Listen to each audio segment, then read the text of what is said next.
Welcome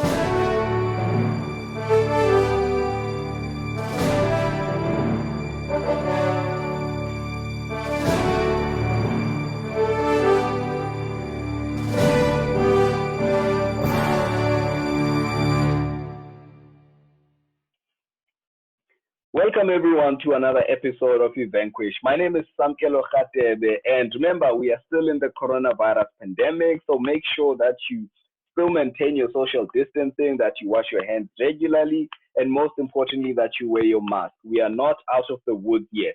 Anyway, today I've got a very special young man, and I say young because at least I know I'm older than him. He goes by the name of Dyan Buis and is coming all the way from the Western Cape in Stellenbosch. Dyan, thank you so much for joining us. How are you today? Hi, Samkelo. It's nice to see you. It's so well to see you. And I'm doing good. No, this is good to hear, man. How has the lockdown been treating you, man? Well, before I was very amped to obviously train for the Paralympics, but then we received news in the lockdown that it's postponed to 2021. So that was a bit disappointing, and I must be honest that a month or two into lockdown, I was very disappointed, and I was contemplating whether I wanted to continue or not. Luckily, I decided to give it another go, and now a month into training again, I feel confident that I will do good at Tokyo 2021. Yeah. Now, before we even get to Tokyo 2021, maybe let's go back to the beginning. Um, I remember, I think when you joined athletics, it would have been around 2010, 2011. So can you just tell us with sports, where did it all begin for you? Did you play sports in school, or is it something that you only took up when you were older? Well, I come from a sporting community from a very small town in Riversdale. So I grew up around the rugby scene. My father was also the coach of the town's rugby club. So I grew up around sport. I played soccer, but then obviously I saw that I have talent for a long jump.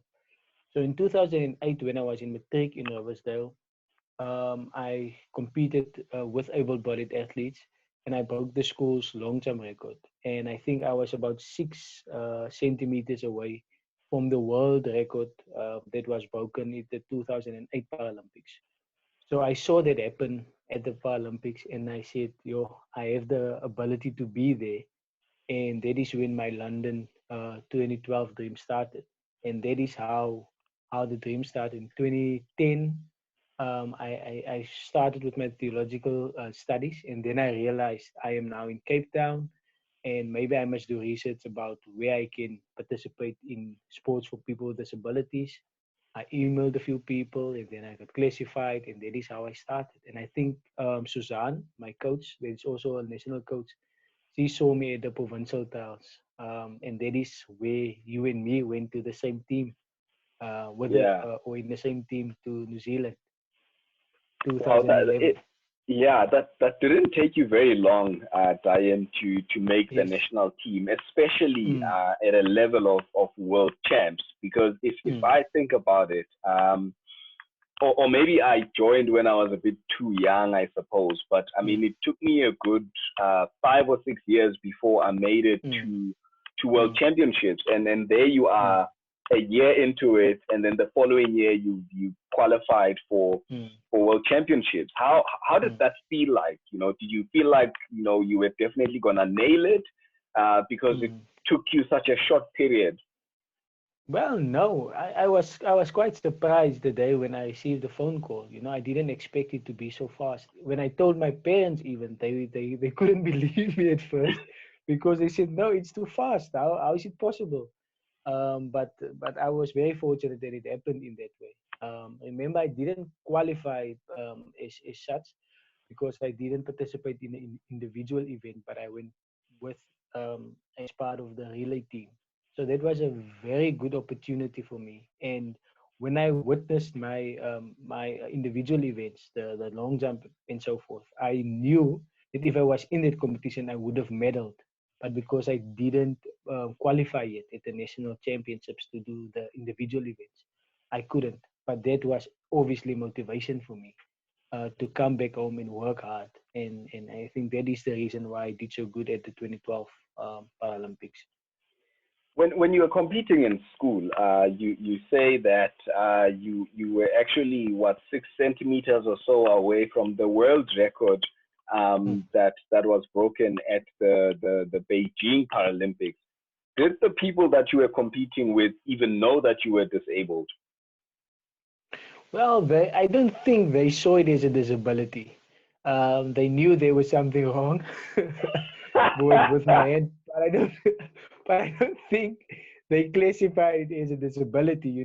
For me, for a long while, I didn't classify myself as being disabled. I knew my left arm. There's something funny happening with my left side, but I didn't see it as a disability until obviously I saw people competing on TV with the same problem, and that is when I realized, okay, I have a disability, and I had to deal with it as well. But I'm now more confident in saying that I have a disability. Before then, I would say there's something wrong with my left side, and not call You it a know, disability. Diane. When people say, I'm not laughing or I don't mean to laugh, but I think Yeah. now, having spoken to you and Charles, I am genuinely convinced that there is something wrong with people with cerebral palsy, especially mild cerebral palsy, because Mm, Charles lived with this disability for so many years and he didn't know he mm, was disabled until he was mm, classified. Then he was like, mm, oh, now I understand why my hand looks like this and why I walk different. And you telling mm, me now at the round about the same age you discovered that, mm, oh, I'm actually disabled. Guys, what is wrong with mm, mm. ah my goodness. But Yeah, it's anyway, probably in denial as well. are you hoping that your body is gonna autocorrect at some point? And but again, Diane, I think the difficulty as well is that if you are still doing sports and you are still excelling, you are still better than the able-bodied people, then it's even harder to see yourself as someone who is disabled. Then surely, Mm, mm. Yes, obviously, but I think the thing that helped me as well was that competitiveness. I knew that I didn't classify it as a disability, but I knew there was something wrong with me, um, if I can put it like that. But obviously, and that made me want to compete more and then obviously out perform the able-bodied athletes. And that gave me that competitive edge to put me on the level of sport that I am today. yeah. No, that's I'm glad you realize. The first step to recovery is to admit that you have a problem, and you did accept that you have a problem, and you came and you joined us. Now, immediately after World Championships, it was then the London Paralympics, and you go there, you inspect medal on what, three different occasions. Hmm. Uh, can you just take us through the physical, mental, and emotional preparation for those games, particularly because the year before you were at New Zealand at World Champs, so you got a very good feeling of what competition is like, who your Hmm. competitors are. So you then had to take that and go and prepare. How was that Hmm. preparation for you? Well, in 2012, I was fortunate that I was on the OPEX program, so I could relocate to Stellenbosch and live there. And Fanny van der Merwe took me under his mentorship. So I I was fortunate that I was drawn into a group with the likes of Ilse Reis, Anu Fourie, Fanny van der Merwe, and all of those guys. I actually just learned from them, and by training with them, I learned a lot. And I think that environment created or made it actually easier for me to come into the high performance sporting environment. and just learning from their examples, I think made me that much more effective in what I was doing. And I was still young. I was 21 years old, and I still had vigor, I still had energy and passion. Mm. Um, and I saw what is possible when I went to the World Championships, and that helped me, and I used that as a platform to better myself. Yeah, and then you get to the Paralympics and you do three events and you actually medal in all three of those events. First Paralympics, 21 years old. Did you expect to medal? And when you did, how did that feel like? I went into the Paralympics as the world record holder in long jump. Early in that year, I broke the world record in long jump, but I was ranked fourth in the 100 and fourth in the 200 meters, I think. And I knew the competition were going to be tough, but my favorite event probably was the 100 meters. I didn't expect to medal in the 100 Mm. meters, and then coming through that time that I came through was it was it's still one of my favorite races. Um, so yes, no, I didn't expect 3 medals, but it really changed my life, winning that 3 medals. Yeah, of And it course. was crazy when I came home. Yo, some it was crazy. Like people I grew up with, when I went to my hometown, they had like a welcoming for me, and it was almost like the whole town were waiting for me at the national road, and people just Wow. wanted to be around me, and we had like probably the biggest car arcade ever in Riversdale. Wow. It was madness. But I didn't expect, because I just saw some of the people months ago, and I was just a normal guy, and now all Yeah, of a yeah. sudden everybody wants to be around me, and it was crazy. Coming back at the airport, having all of that um, hype around us, etc. It was crazy. Um, Oh so yeah, wow. it was free in a certain sense, but it was amazing when I look back at it now. You fast forward 4 years later, it's the Rio Paralympics. You go there as well prepared. What were your expectations when you went into Rio in terms of your medal position? Mm. Well, before that, it was tough. I think after the 2012 Paralympics, we had the World Championships in Lyon, and in between, I had probably one of the toughest times in my life. The adaptation to married life, moving around, having a kid, So it was tough, and also studying.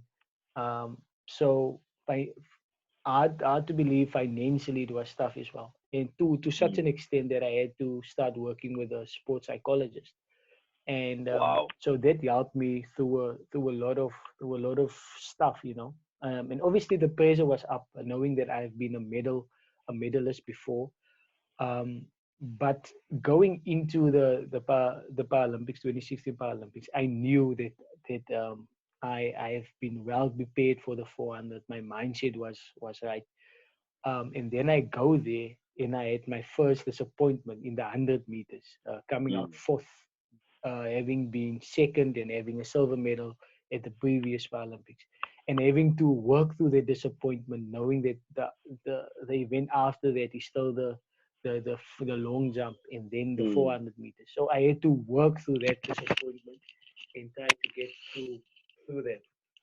But luckily, I had the long jump shortly after, and that gave me a little bit more confidence, and I knew that I'm going to run a good race in the 400 meters, and I think my lane dose was perfect.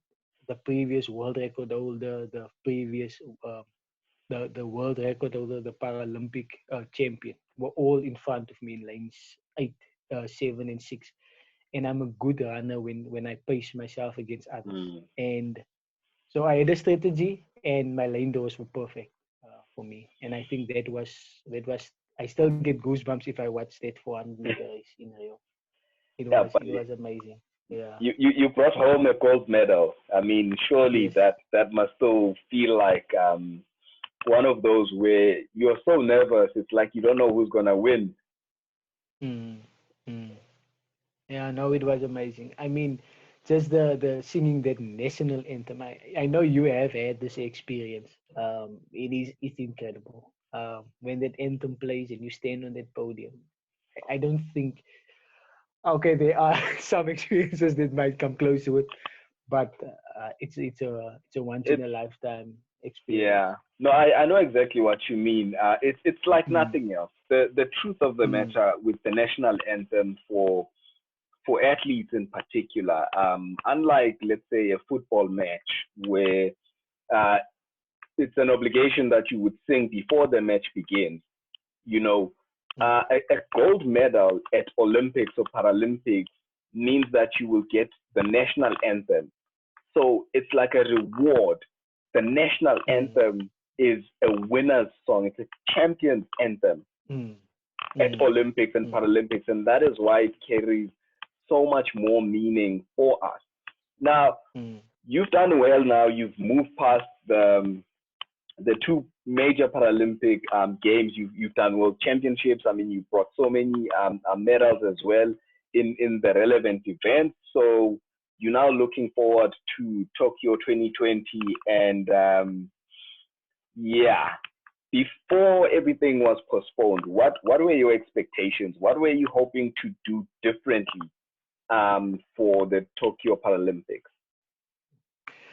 Well, some kilo, I was so on track. I've lost a lot of weight. I've been disciplined in a few areas of my life, so I was ready. My fitness was really on a good level, and I was just looking forward to putting in that last performance.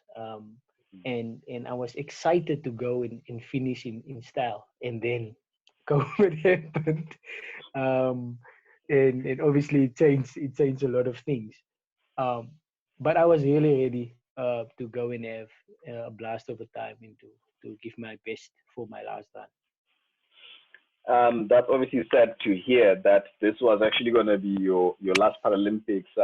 So that's now postponed to next year. Are you still going to be then taking part in the 100, 200, 400 long jump, or are you going to try and pick the ones that you are most comfortable with? Well, I am focusing on the 400 meters is my main, and then doing the long jump is my other event.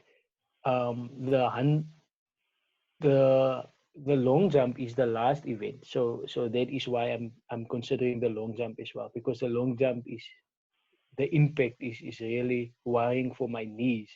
So I don't want, if long jump was first before the 400, I wouldn't have done long jump. But because it's last, I'm still going to do it. But when I jump and fly and play in the sea, and I get excited. So so doing long jump is the only opportunity that I have to do this. So I'm really excited for this last season of doing long jump. But you must know the knees are getting old as well, so I must really be careful with that as well. Yeah, no. I mean, before I let you go, Diane, something that still rings in my ears when I listen to your interview after your medal in Rio. Uh, you were happy. You were happy about your achievement, but you said that when you come home, you are qualified. Can anybody, give you a job, offer you a job? I still remember that. Mm. When you are done with next year's Paralympics, what can we expect from you? Well, first and foremost, I will always be an advocate for disabled sports or sports for people with disabilities, because I have had a lot of. It has been beautiful my experience, but I've also had a lot of challenges. And my aim is really to alleviate is most of that challenges for the up and coming people that are doing sport. So I really want to see an environment where people with disabilities can thrive as sports people and seen as such. Not same. I don't want people to look at disabled sports people like that. I want them to see elite professional sports people, and I will be an advocate, even if it means I have to get involved in sport administration to see to it that we have an environment like that. I will make it. I will put in all effort to do that. But also in terms of my personal life, I am completing my thesis this year hopefully and graduating next year, and then the job market is in front of me, and I'm also looking forward to invest myself and employ myself in that as well.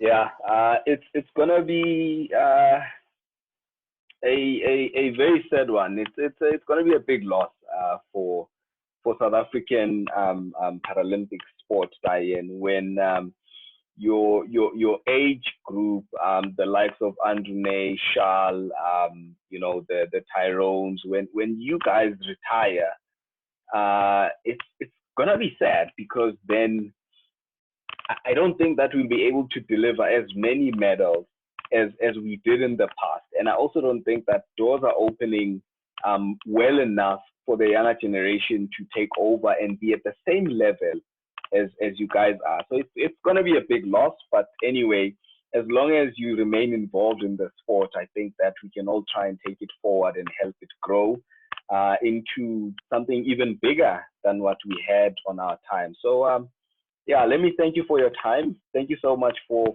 joining us, man. Uh, this won't be the last conversation that we have. We're definitely gonna have a lot more. Thank you so much, Dyan Buis, the champion. Thank you so much, Amkelo. I enjoyed our conversation.